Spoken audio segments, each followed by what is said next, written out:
नमस्ते दोस्तों, मैं हूं सुभादीप और आप सुन रहे हैं खौफनाक कहानियां, वो भी मेरी जुबानी।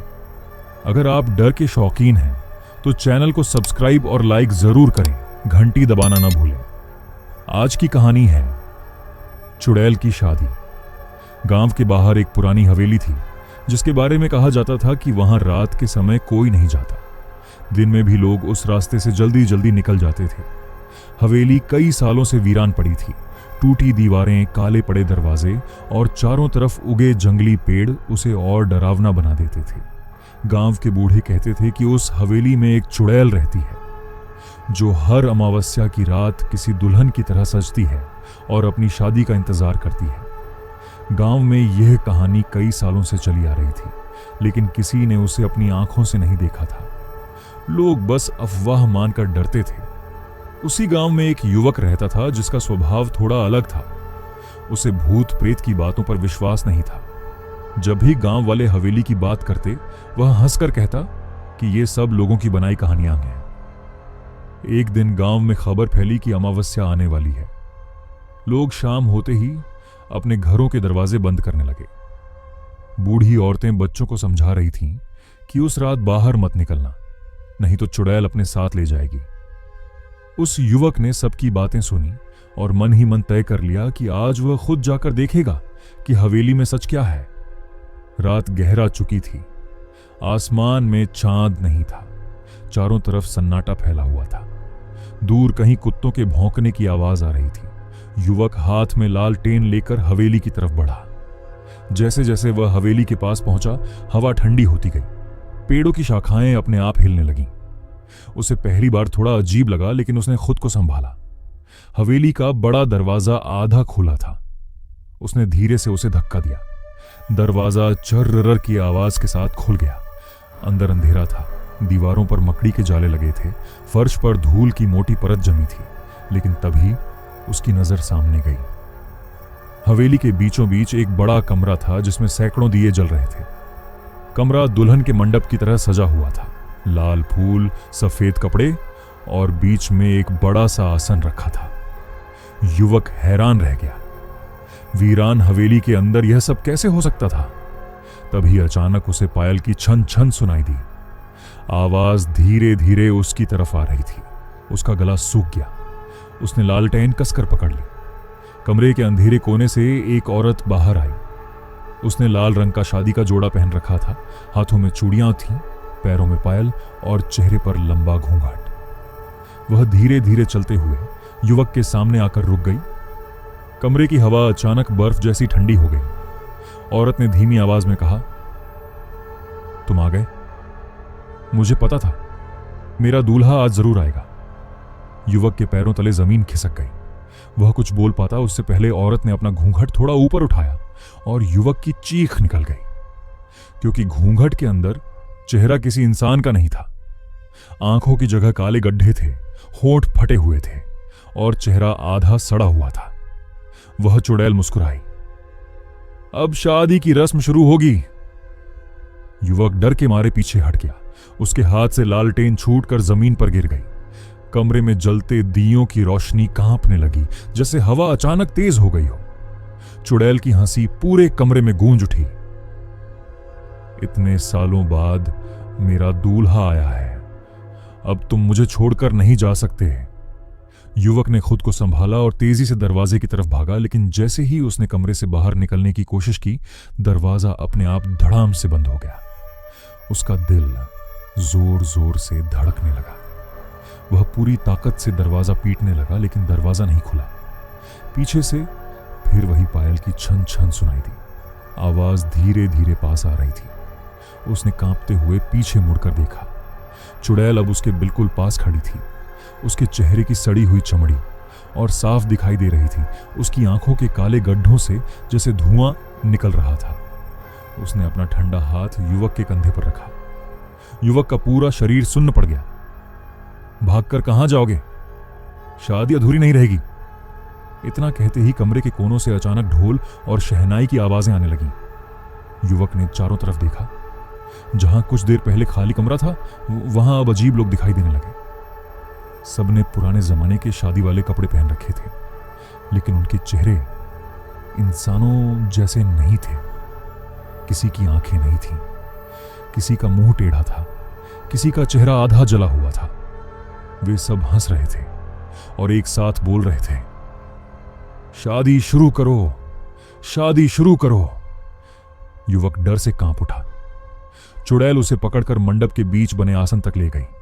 उसने देखा कि वहां एक हवन कुंड जल रहा था। आग नीली लपटों में जल रही थी। एक बूढ़ा पंडित वहां बैठा था। उसके शरीर पर सफेद कपड़े थे, लेकिन उसका चेहरा सिर्फ हड्डियों का ढांचा था। उसकी खाली आंखों के गड्ढों में लाल रोशनी चमक रही थी। वह मंत्र पढ़ने लगा। युवक पूरी ताकत से छूटने की कोशिश कर रहा था, लेकिन उसका शरीर जैसे किसी अदृश्य ताकत ने जकड़ लिया था। चुड़ैल उसके बगल में दुल्हन की तरह बैठ गई। उसने युवक की तरफ देखकर मुस्कुराया। आज मेरी अधूरी शादी पूरी होगी। तभी युवक की नजर कमरे की दीवार पर गई। वहां एक पुरानी तस्वीर टंगी थी। तस्वीर में वही चुड़ैल थी, लेकिन इंसान के रूप में। बहुत खूबसूरत दुल्हन, उसके साथ एक युवक खड़ा था और तस्वीर के नीचे खून जैसे लाल अक्षरों में लिखा था, जिसने दुल्हन को धोखा दिया उसकी मौत हुई और उसकी आत्मा शादी के लिए भटकती रही। युवक समझ गया कि यह कोई साधारण आत्मा नहीं थी। वह किसी धोखे और अधूरी शादी की वजह से चुड़ैल बनी थी। तभी पंडित ने जोर से मंत्र पढ़ा और आग की लपटें ऊंची हो गईं। चुड़ैल ने युवक के हाथ में वरमाला पकड़ा दी। मुझे पहनाओ। युवक के हाथ अपने आप उठने लगे। वह रोकना चाहता था, लेकिन उसके हाथ उसके बस में नहीं थे। जैसे ही वरमाला चुड़ैल के गले तक पहुंची, अचानक हवेली के बाहर से किसी औरत की जोरदार चीख सुनाई दी और अगले ही पल कमरे के सारे दिए एक साथ बुझ गए। पूरा कमरा अचानक घोर अंधेरे में डूब गया। ढोल और शहनाई की आवाजें एक पल में बंद हो गईं। सिर्फ हवेली के अंदर गूंजती हुई उस औरत की चीख बाकी रह गई। युवक ने महसूस किया कि उसके हाथ फिर से उसके काबू में आ गए। उसने तुरंत वरमाला जमीन पर फेंक दी और पीछे हट गया। अंधेरे में चुड़ैल की गुस्से भरी चीख गूंजी, किसने हिम्मत की मेरी शादी रोकने की? तभी कमरे के बाहर से एक तेज रोशनी अंदर आई। दरवाजा अपने आप खुल गया। दरवाजे पर गांव की एक बूढ़ी औरत खड़ी थी। उसके हाथ में जलता हुआ त्रिशूल और गले में कई ताबीज लटक रहे थे। गांव वाले उसे तांत्रिक दादी कहते थे। उसकी आंखों में डर नहीं था। वह जोर से बोली, तू आज भी वही गलती कर रही है। किसी बेगुनाह को पकड़कर शादी पूरी नहीं होगी। चुड़ैल की आंखों के काले गड्ढों से धुआं निकलने लगा। उसकी आवाज पहले से ज्यादा डरावनी हो गई। तू फिर आ गई। इतने साल पहले भी तूने मुझे रोका था। तांत्रिक दादी धीरे धीरे मंडप की तरफ बढ़ी। उन्होंने अपनी मुट्ठी से कुछ राख हवा में फेंकी। राख चुड़ैल के ऊपर गिरते ही उसकी चीख निकल गई। कमरे में मौजूद बाकी भयानक बाराती एक एक करके धुएं में बदलने लगे। नीली आग भड़क उठी। तांत्रिक दादी ने युवक से चिल्लाकर कहा, उस तस्वीर को तोड़ दो, उसी में इसकी आत्मा बंधी है। युवक ने तुरंत दीवार की तरफ देखा, लेकिन चुड़ैल बिजली की तरह उसके सामने आ गई। उसके लंबे बाल हवा में उड़ रहे थे। उसका चेहरा अब और भयानक हो चुका था। आंखों के गड्ढों से खून बह रहा था। कोई मेरी शादी नहीं रोकेगा, उसने जोर से चीख मारी। हवेली की दीवारें हिलने लगीं। छत से धूल और पत्थर गिरने लगे। तांत्रिक दादी मंत्र पढ़ती रहीं, लेकिन चुड़ैल की ताकत बढ़ती जा रही थी। युवक ने हिम्मत जुटाई और पास पड़ी एक जलती लकड़ी उठाई। वह तस्वीर की तरफ भागा। चुड़ैल ने उसे पकड़ने के लिए अपना लंबा हाथ बढ़ाया। उसकी उंगलियां युवक की गर्दन तक पहुंचने ही वाली थीं कि युवक ने पूरी ताकत से जलती लकड़ी तस्वीर पर दे मारी। तस्वीर आग पकड़ते ही कमरे में भयानक धमाका हुआ। चुड़ैल की ऐसी चीख निकली कि हवेली की खिड़कियों के शीशे टूट गए। वह जमीन पर गिरकर तड़पने लगी। उसका दुल्हन वाला जोड़ा जलने लगा। उसके चेहरे की डरावनी चमड़ी धीरे धीरे गायब होने लगी और कुछ ही पल में वह फिर उसी खूबसूरत दुल्हन के रूप में दिखाई देने लगी। उसकी आंखों से आंसू बह रहे थे। उसने युवक की तरफ देखा। पहली बार उसकी आवाज में दर्द था। मैंने सिर्फ अपना प्यार मांगा था, लेकिन मुझे धोखा मिला।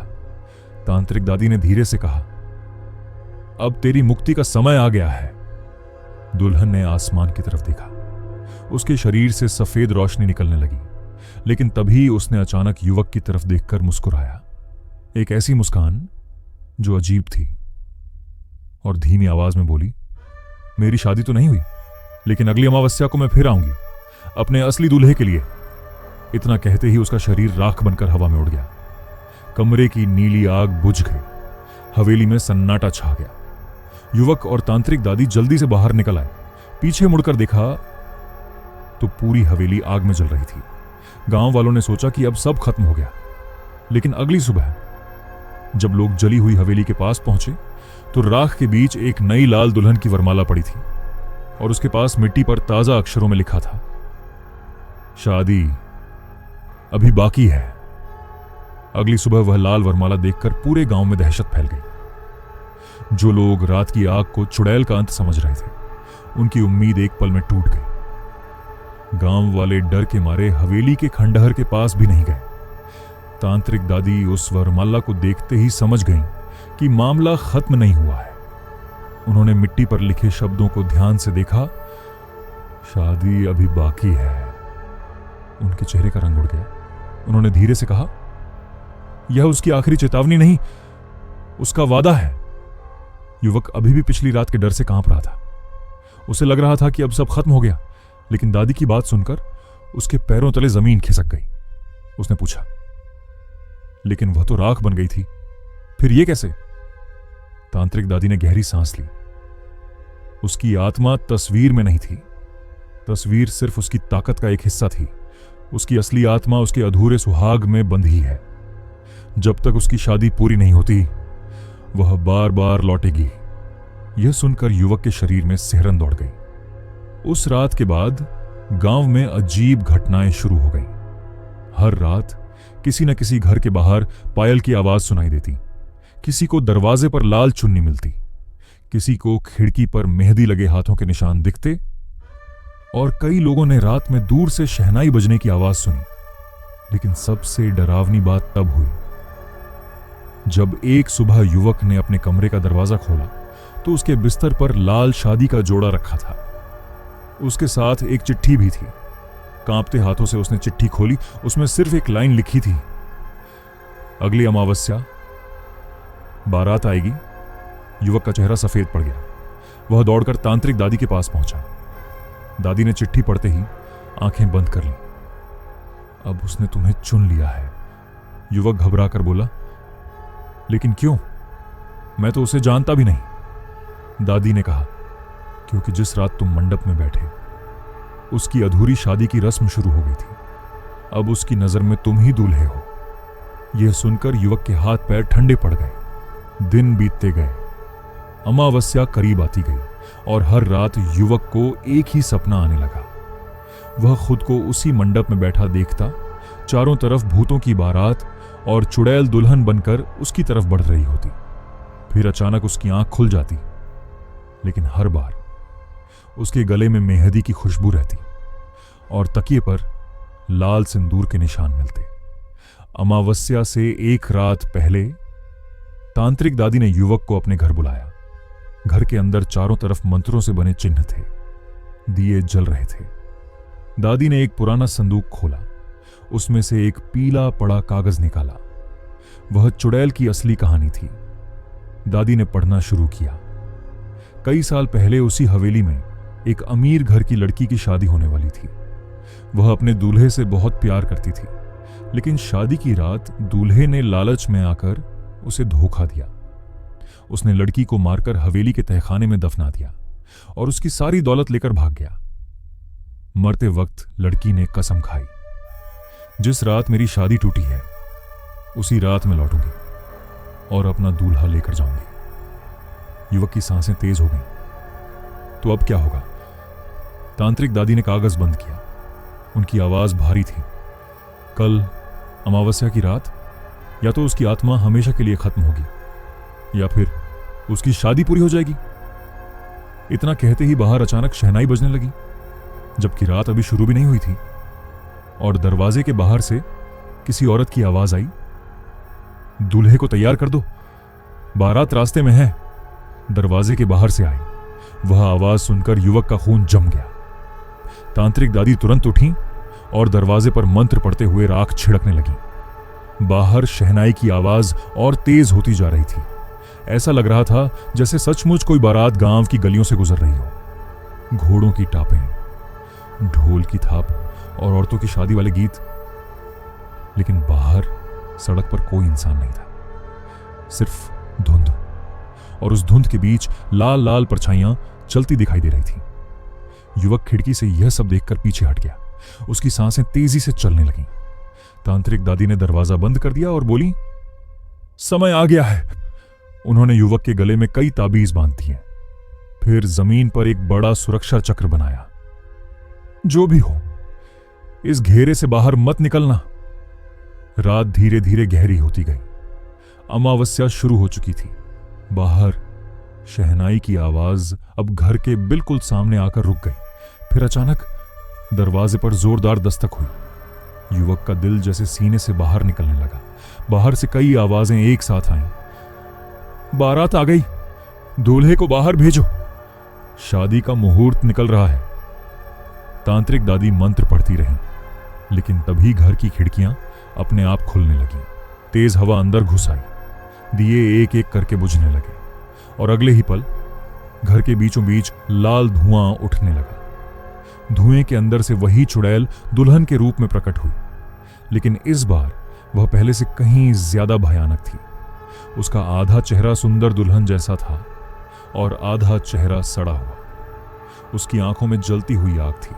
वह मुस्कुराई। दूल्हा, बारात इंतजार कर रही है। युवक सुरक्षा चक्र के अंदर खड़ा कांप रहा था। चुड़ैल धीरे धीरे उसकी तरफ बढ़ी, लेकिन जैसे ही उसका पैर चक्र के पास पहुंचा, आग की चिंगारी उठी और वह पीछे हट गई। उसने गुस्से से चीख मारी। पूरा घर हिलने लगा। तांत्रिक दादी ने जोर से मंत्र पढ़ा और हाथ में त्रिशूल उठा लिया। आज तेरा खेल खत्म होगा। चुड़ैल जोर से हंसी। मुझे खत्म करोगी? मेरी आत्मा अभी भी तहखाने में बंधी है, जहां मेरा अधूरा शव दफन है। यह सुनते ही तांत्रिक दादी के चेहरे पर डर दिखाई दिया। उन्होंने समझ लिया असल राज अभी बाकी था। चुड़ैल ने हाथ उठाया और अचानक घर की दीवार टूट गई। बाहर खड़ी भूतों की बारात अंदर घुस आई। सैकड़ों लाल आंखें, सड़े हुए चेहरे, हाथों में शादी के दीप, सब एक साथ चिल्ला रहे थे, दूल्हे को मंडप में लाओ। तांत्रिक दादी ने युवक से चीख कर कहा, हवेली के तहखाने में जाओ। उसका असली शव वहीं है। उसे मुक्त किए बिना यह खत्म नहीं होगी। युवक घबराकर बोला, लेकिन मैं अकेला कैसे? उसकी बात पूरी भी नहीं हुई थी कि भूतों की बारात ने सुरक्षा चक्र तोड़ दिया। चुड़ैल बिजली की तरह युवक की तरफ झपट्टी, लेकिन उसी पल तांत्रिक दादी बीच में आ गई। उन्होंने त्रिशूल चुड़ैल के सीने में घोंप दिया। चुड़ैल दर्द से चीख उठी, लेकिन उसने अपने लंबे नाखून दादी के पेट में घुसा दिए। युवक की आंखों के सामने दादी जमीन पर गिर पड़ी। उनके मुंह से खून निकल रहा था। उन्होंने कांपते हुए युवक का हाथ पकड़ा और आखिरी बार बोली, भागो, तहखाना ढूंढो, वरना अगली सुबह तुम इंसान नहीं रहोगे। यह कहकर उनकी पकड़ ढीली पड़ गई। युवक की आंखों से आंसू निकल पड़े, लेकिन पीछे चुड़ैल फिर से उठ चुकी थी और बाहर भूतों की बारात जोर जोर से शहनाई बजा रही थी। युवक जान बचाकर अंधेरी रात में हवेली की तरफ दौड़ पड़ा। अंधेरी रात में युवक जान बचाकर हवेली की तरफ भागता रहा। पीछे से शहनाई, ढोल और चुड़ैल की हंसी उसका पीछा कर रही थी। हवेली अब पहले से भी ज्यादा डरावनी लग रही थी। जली हुई दीवारों के बीच लाल रोशनी चमक रही थी, जैसे किसी ने अंदर फिर से शादी का मंडप सजा दिया हो। युवक कांपते हुए अंदर गया। फर्श अपने आप चरमराने लगा। हर तरफ से आवाजें आने लगीं। दूल्हा आ गया, शादी पूरी करो। दुल्हन इंतजार कर रही है, लेकिन इस बार युवक नहीं रुका। उसे तांत्रिक दादी की आखिरी बात याद थी, तहखाना। वह हवेली के अंदर नीचे जाने वाली टूटी सीढ़ियों की तरफ दौड़ा। जैसे जैसे वह नीचे उतरता गया, हवा सड़ांत से भरती गई। नीचे घुप अंधेरा था। उसने दीवार पर लगी पुरानी मशाल जलाई। मशाल की रोशनी में उसने देखा, तहखाने के बीचों बीच एक बड़ा पत्थर रखा था। पत्थर पर लाल रंग से शादी के चिन्ह बने हुए थे और उसके चारों तरफ सूखे खून के निशान थे। तभी पीछे से पायल की छन छन सुनाई दी। वह समझ गया, चुड़ैल आ चुकी थी। उसने पीछे मुड़कर देखा, सीढ़ियों पर लाल दुल्हन बनी चुड़ैल खड़ी थी। उसके पीछे पूरी भूतों की बारात थी। सभी की आंखें जल रही थीं। चुड़ैल मुस्कुराई, भागकर कहां जाओगे, अब शादी यहीं पूरी होगी। युवक ने पूरी ताकत से पत्थर हटाने की कोशिश की, लेकिन वह बहुत भारी था। चुड़ैल धीरे धीरे पास आती गई। उसकी आवाज गूंजी, मुहूर्त निकल रहा है। भूतों की बारात एक साथ शादी के गीत गाने लगी। युवक ने आखिरी बार पूरी ताकत लगाई और पत्थर थोड़ा खिसक गया। नीचे एक पुरानी लकड़ी की पेटी दिखाई दी। पेटी खोलते ही उसकी सांस रुक गई। अंदर एक दुल्हन का कंकाल पड़ा था, हाथों में टूटी चूड़ियां, गले में सड़ा हुआ हार और सीने में घुसा हुआ एक पुराना खंजर। युवक समझ गया, यही उसका असली शव था। तभी चुड़ैल उसके बिल्कुल पीछे आ गई। उसकी ठंडी सांस युवक की गर्दन पर महसूस हुई। अब देर हो चुकी है। युवक ने कंकाल के सीने से वो खंजर निकाला और पूरी ताकत से चुड़ैल की तरफ घुमा दिया। खंजर चुड़ैल के सीने में घुसते ही पूरी हवेली हिल गई। भयानक चीख पूरे गांव में गूंज उठी। भूतों की बारात एक एक करके राख बनने लगी। ढोल, शहनाई, गीत सब बंद हो गया। चुड़ैल जमीन पर गिरकर तड़पने लगी। उसका डरावना चेहरा धीरे धीरे बदलने लगा। वह फिर से उसी सुंदर दुल्हन के रूप में आ गई। उसकी आंखों से आंसू बह रहे थे। उसने युवक की तरफ देखा। मैंने सिर्फ प्यार चाहा था, बदला नहीं। युवक चुप खड़ा रहा। दुल्हन ने अपने ही कंकाल की तरफ देखा और धीरे से मुस्कुराई। अब मेरी शादी नहीं, मेरी मुक्ति होगी। इतना कहते ही उसका शरीर सफेद रोशनी में बदलने लगा। पूरी हवेली चमक उठी। फिर एक जोरदार धमाका हुआ और सब कुछ शांत हो गया। सुबह जब गांव वाले वहां पहुंचे तो हवेली पूरी तरह मिट्टी में मिल चुकी थी। तहखाना भी गायब था। भूतों की बारात का कोई निशान नहीं था। युवक जिंदा था, लेकिन उसके हाथ में एक चीज अब भी थी, वही लाल वरमाला जिसके फूल अब सफेद हो चुके थे। उसके साथ एक छोटी सी चिट्ठी थी जिसमें लिखा था, इस बार शादी नहीं, विदाई पूरी हुई। इसके बाद उस गांव में फिर कभी शहनाई की आवाज नहीं सुनाई दी और चुड़ैल की शादी की कहानी हमेशा के लिए खत्म हो गई। सो आई होप गाइज आपको ये हॉरर स्टोरी अच्छी लगी होगी।